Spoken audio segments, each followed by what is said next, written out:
Baiklah Bapak Ibu guru yang hebat dan yang berbahagia, sebelum kita melanjutkan materi yang ke-6 yaitu keyakinan kelas, baiklah kita akan melakukan SPG dulu. Ini kita akan melakukan tepuk-tepuk ya. Saya paling suka yang tepuk-tepuk. Tepuknya itu sederhana saja. Tepuk satu, contoh bukan. Tepuk satu, tepuk dua, tepuk tiga, kiri atas. Itu ya. Cuma kata kuncinya, setiap saya bilang tepuk satu, Bapak Ibu guru melakukan tepuk tiga. Ya. Jadi kata kuncinya ya kebalikannya. Setiap saya bilang tepuk satu, Bapak Ibu guru melakukan tepuk tiga. Setiap saya bilang tepuk tiga, Bapak Ibu guru tepuk satu, tepuk dua tetap. Ini kita melatih konsentrasi. Dicoba ya. Tepuk satu, tepuk dua, tepuk tiga. Ulangi, tepuk tiga, tepuk satu, tepuk satu, tepuk dua, tepuk tiga. Ya, terima kasih. Selanjutnya yaitu materi selanjutnya yaitu keyakinan kelas. Keyakinan kelas ini adalah merupakan pujian mulia yang mengacu pada nilai-nilai dan prinsip mulia yang dianut seseorang.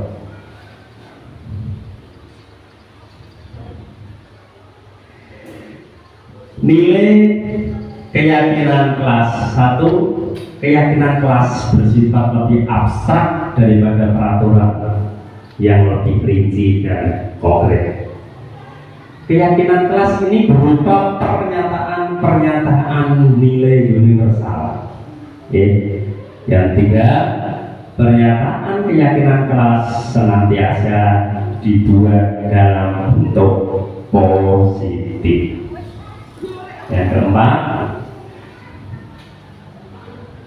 saya ulangi, dalam bentuk positif. Positif artinya hal-hal yang berkaitan dengan nilai-nilai universal.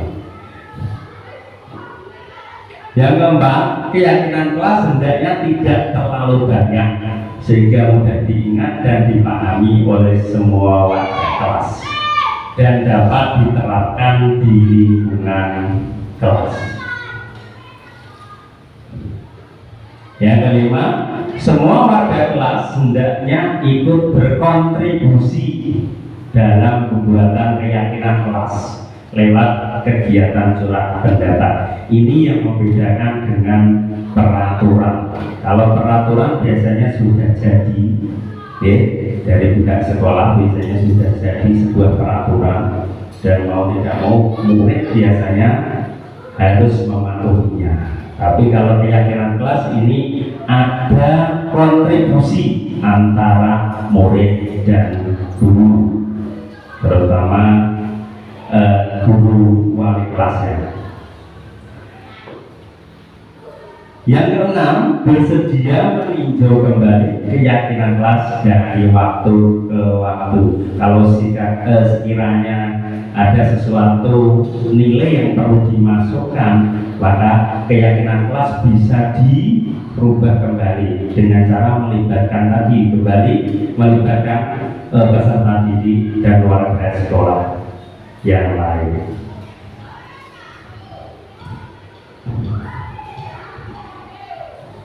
Prosedur pembentukan keyakinan sekolah atau kelas.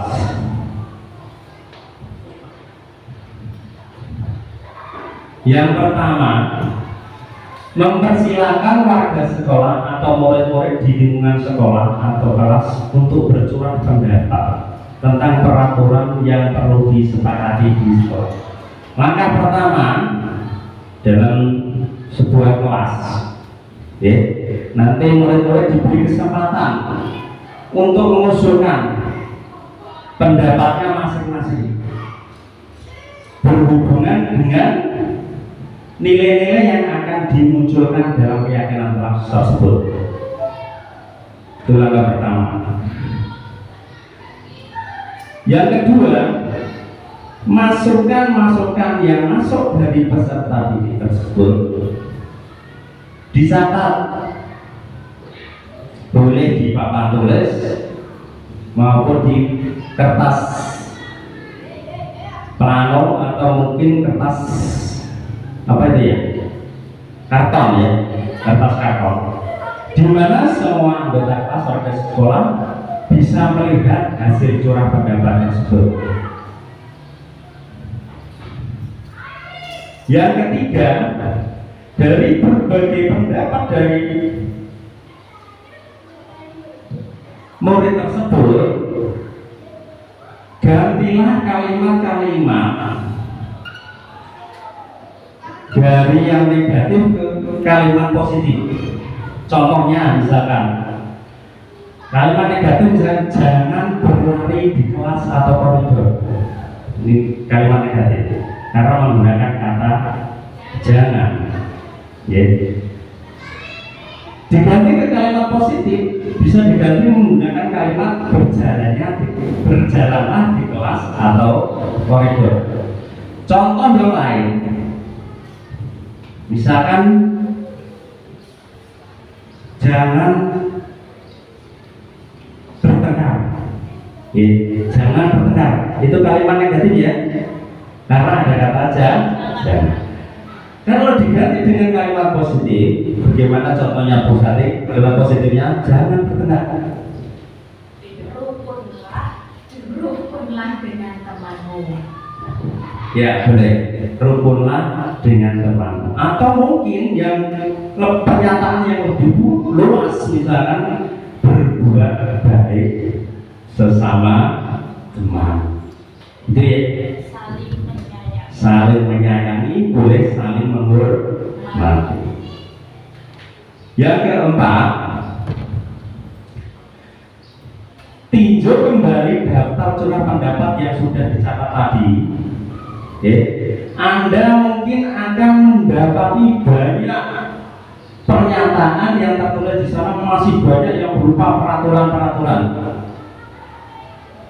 Selanjutnya, warga sekolah dan murid untuk menemukan nilai kebajikan atau keyakinan yang dituju dari peraturan tersebut. Contohnya misalkan di situ ada pendapat misalkan berjalan di kelas, terus dengarkan guru, terus datanglah tepat waktu. Ini berada dalam satu payung keyakinan, bisa diganti dengan pernyataan dari ketiga tersebut, diganti misalkan cukup saling menghormati. Itu bisa mencakup ketiga pernyataan tersebut, yaitu yang berkaitan dengan dengarkanlah guru, datanglah tepat waktu, berjalan di kelas. Nah itu bisa diganti saling menghormati. Nilai kebajikannya adalah hormat. Keyakinan inilah yang dimasukkan dalam daftar untuk disepakati. Kegiatan ini juga merupakan pendalaman pemahaman bentuk peraturan keyakinan kelas, dari peraturan keyakinan kelas. Yang kelima, tinjau ulang keyakinan kelas atau sekolah secara bersama-sama. Ini harus melibatkan murid. Seharusnya setelah beberapa peraturan telah disatukan menjadi beberapa keyakinan, maka jumlah butir pernyataan harusnya itu berkurang. Karena sebaiknya keyakinan kelas itu jangan terlalu banyak. Cukup antara 3 sampai 7 keyakinan. Bila mana terlalu banyak, dikhawatirkan keyakinan kelas tersebut akan sulit diingat, bahkan anak-anak cenderung lupa. Selanjutnya yang keenam, setelah keyakinan sekolah atau kelas selesai dibuat, maka semua warga sekolah dipersilakan meninjau ulang dan menyetujuinya dengan cara menandatangani keyakinan sekolah atau kelas tersebut, termasuk guru dan semua warga atau murid di sini. Jadi dalam kertas yang besar tadi, karton, semua warga sekolah yang terlibat membuat keyakinan kelas untuk tanda tangan di dalamnya.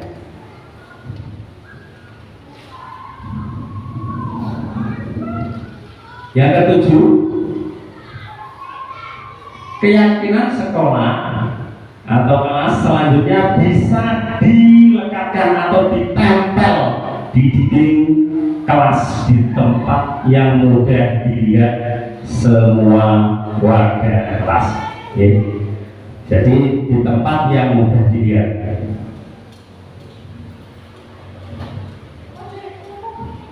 Demikian tadi materi berkaitan keyakinan kelas.